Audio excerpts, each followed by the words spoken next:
Français sont en train de pleurer, ils disent qu'il n'y a rien qui va dans le pays. La famille, regardez cette vidéo. Même moi, quand j'ai regardé, ça m'a fait quelque chose. Regardez et partagez. La France est morte de chez morte. Qu'est-ce qui vous rend triste? Ce monde qu'on vit à l'heure actuelle, vous voyez, Il n'y a plus rien qui va, c'est des agressions, c'est le manque de respect, les valeurs, toutes ces choses qui sont en train de disparaître au fil du temps. Et pour nos enfants, nos petits-enfants, je pense que s'il n'y a pas de Vous changement... avez entendu, il a bel et bien dit qu'il n'y a rien qui va. Tout est compliqué. Ils pleurent les générations à venir, les enfants qui vont venir après. Ils se posent des questions. Comment ça va être pour ces enfants? C'est pas facile. La famille, partagez la vidéo massivement. Dites-moi ce que vous en pensez sur les commentaires concernant ce que le monsieur et puis la dame a dit. Ils ont dit non, rien ne va, c'est compliqué. Ils sont en train de voir la France partir. Donc, dites-moi ce que vous en pensez en commentaire. Radio Force Information dit qu'ils sont inquiets parce que le gouvernement du Burkina Faso appelle tous les citoyens qui sont en âge de se battre pour défendre le Burkina Faso. Donc Radio Force Information nous informe dit que eux ils sont inquiets, voilà, qu'ils ne sont pas contents, voilà. C'est-à-dire les Burkinabés ne doivent pas se battre pour défendre leur pays. Quand j'ai vu ça, j'ai dit mais Radio Force Information est vraiment une radio fausse qui ne dit jamais la vérité. Parce que voir une radio qui ment matin, midi, soir, qui dit que oui, que eux ils sont inquiets parce que les autorités burkinabées appellent les citoyens qui sont en âge de se battre pour défendre leur pays. Bon, déjà le titre qu'ils ont utilisé et tout, bon, vous voyez que Radio Force Information est une radio qui ment, qui dit jamais la vérité. Au Burkina Faso, ça veut dire qu'il y a un avant-projet de loi, oui, qui demande à ce que le gouvernement va lancer plus de 100 000 réservistes d'ici fin 2026. Voilà ce que le gouvernement va faire et tout. Mais au lieu d'écrire des titres qu'il faut, vous injurez, la gente appelle les citoyens qui sont en âge de se battre pour défendre le Burkina Faso. Regardez les titres qu'ils utilisent. Rien n'est fait au hasard. Voilà pourquoi je les ai surnommés Radio Force Information. Ils ne disent jamais la vérité. Ils n'ont jamais dit la vérité une fois dans leur vie. Donc du coup, vous pensez que nous on dit quoi? Nous on est là, nous les citoyens burkinabés, on est là pour se battre pour le Burkina Faso. On est là pour ça. Oui, peu importe ce qui va se passer, on va se battre pour le Burkina Faso. C'est de ça qu'il s'agit. Sinon que... les États-Unis, ils ont presque 850 000 réservistes. Israël, ils ont des réservistes. Même en France, là, ils ont des réservistes. Ils sont, je pense, ils sont autour de 80 ou bien 59. L'objectif d'ici 2030, ils vont monter dans les, je sais pas, dans les 100 et quelques ou bien 80. Le Burkina Faso a décidé que d'ici fin 2026, nous, on va recruter et former 100 000 réservistes. Les gens, ils ont peur, ça trame. Champi, ça trame. Les gens, ils ont peur. Oui, ils se posent des questions. Comment un pays qui est en guerre peut recruter recruter 100 000 réservistes d'ici fin 2026? Ils se posent des questions. Mais sur le Burkina Faso, rien n'est impossible au Burkinabé. Ils font ce qu'ils veulent. Vous avez vu, presque 500 et quelques milliards en 3 ans. La population qui peut cotiser ça. Rien n'est impossible à un Burkinabé. Voilà, tout est possible. C'est des gens guerriers, c'est des hommes. Ils sont capables de faire des merveilles, renverser tout. C'est de ça qu'il s'agit. Donc nous sommes en guerre. Nous sommes en droit de recruter des réservistes. Il y a des pays qui ne sont pas en guerre, ils recrutent des réservistes, mais vous ne parlez pas. Donc vive le Faso, vive le capitaine Ibrahim Traoré, le bâtisseur du Burkina Faso. Merci beaucoup. La solidarité de la France à l'égard de la population malienne dans la crise qu'elle traverse actuellement. Nous suivons avec grande attention la situation sur le terrain et condamnons avec la plus grande fermeté les violences commises à l'encontre des civils. Nous souhaitons qu'une paix et une stabilité durable puissent être instaurées au Mali. S'il vous plaît, écrivez dans les commentaires « Vive le Maliba, vive le Maliba, vive le Maliba, vive le Maliba ». Merci beaucoup. Que le Mali est sous blocus Toro. Oui, aujourd'hui même, les FAMA ont escorté plus de 800 camions citernes pour ravitailler le pétrole à Bamako. Oui, avec succès. Escorté par les FAMA. Regardez ici.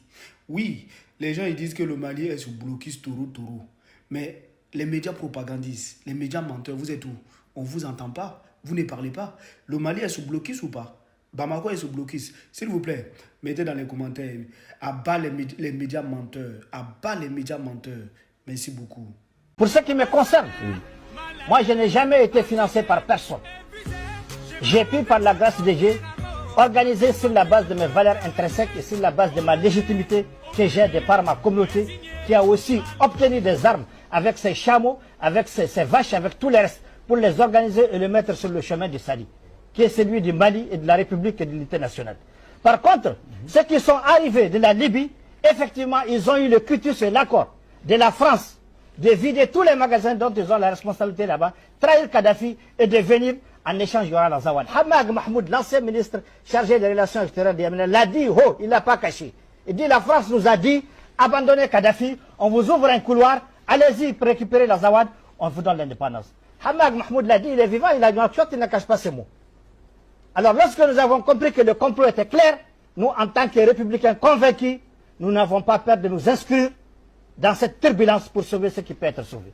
C'est comme ça que nous nous sommes... Donc c'est comme ça que cette histoire d'Azawad est venue? Exactement. C'était vraiment un marché de dupes et c'est la France qui l'a piloté depuis le début pour détruire Kadhafi, pour détruire les Libyens qu'elle a divisés en 1000 morceaux.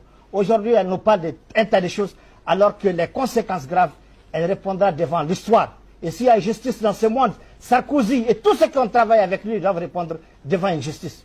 S'ils ne répondent pas devant cette justice, ils répondront devant la justice de Dieu, parce qu'elle est inévitable. Oui, mais vous ne craignez pas des représailles aujourd'hui?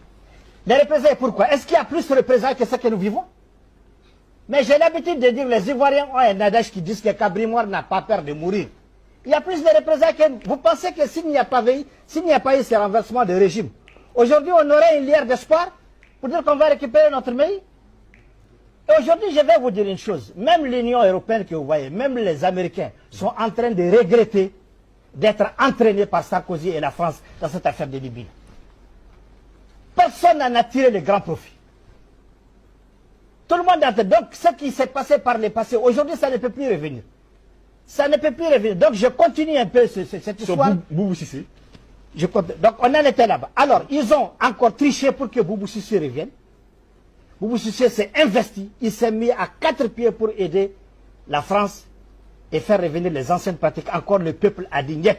Et pourtant, jusqu'ici, la grande miette n'a pas pipé un mot. Ils ont observé dans la souffrance, mais les gens qui nous regardent, dans la douleur. Mais les gens qui... On va y arriver. Mais... Nous débutons ce journal par la lecture de ce communiqué du procureur de la République près le tribunal militaire de Bamako. Le procureur de la République près le tribunal militaire de Bamako informe l'opinion publique nationale et internationale que le parquet militaire de Bamako a ouvert une enquête à la suite des attaques terroristes survenues le 25 avril 2026 au Mali et ayant visé plusieurs positions des forces armées de sécurité, y compris à Bamako, à Kati et le domicile du ministre de la Défense et des anciens combattants.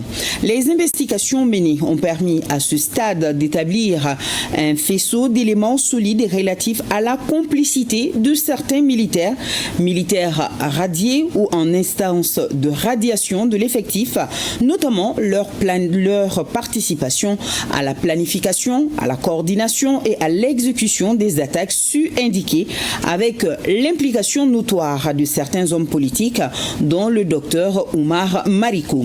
L'enquête qui confirme en outre la participation du nommé Alassane Diallo, dit Abedi, militaire radié, mort au cours des combats et en visé Kati, a également permis d'identifier comme présumés co-auteurs et complices les nommés.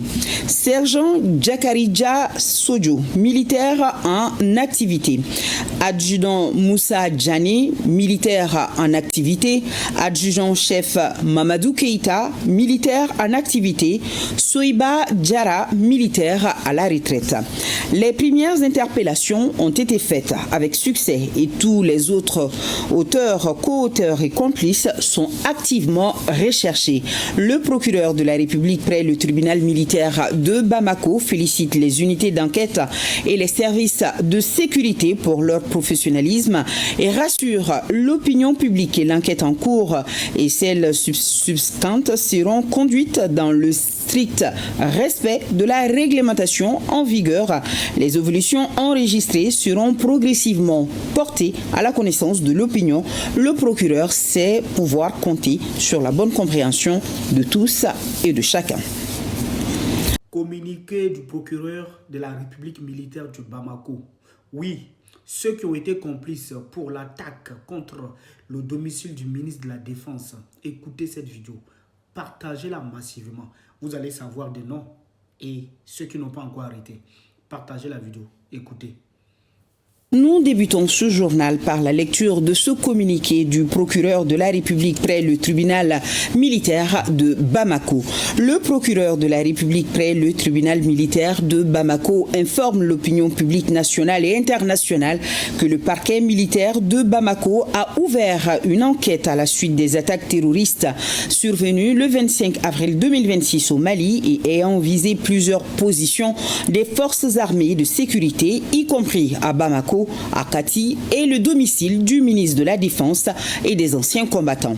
Les investigations menées ont permis à ce stade d'établir un faisceau d'éléments solides relatifs à la complicité de certains militaires radiés ou en instance de radiation de l'effectif, notamment leur participation à la planification, à la coordination et à l'exécution des attaques su-indiquées avec l'implication notoire de certains hommes politiques, dont le docteur Oumar Mariko. L'enquête qui confirme en outre la participation du nommé Alassane Diallo, dit Abedi, militaire radié, mort au cours des combats et en visé Kati, a également permis d'identifier comme présumés co-auteurs et complices les nommés. Sergent Djakarija Sojo, militaire en activité. Adjudant Moussa Djani, militaire en activité. Adjudant-chef Mamadou Keïta, militaire en activité. Soiba Djara, militaire à la retraite. Les premières interpellations ont été faites avec succès et tous les autres auteurs, co-auteurs et complices sont activement recherchés. Le procureur de la République près le tribunal militaire de Bamako félicite les unités d'enquête et les services de sécurité pour leur professionnalisme et rassure l'opinion publique et l'enquête en cours et celles subséquentes seront conduites dans le strict respect de la réglementation en vigueur. Les évolutions enregistrées seront progressivement portées à la connaissance de l'opinion. Le procureur sait pouvoir compter sur la bonne compréhension de tous et de chacun.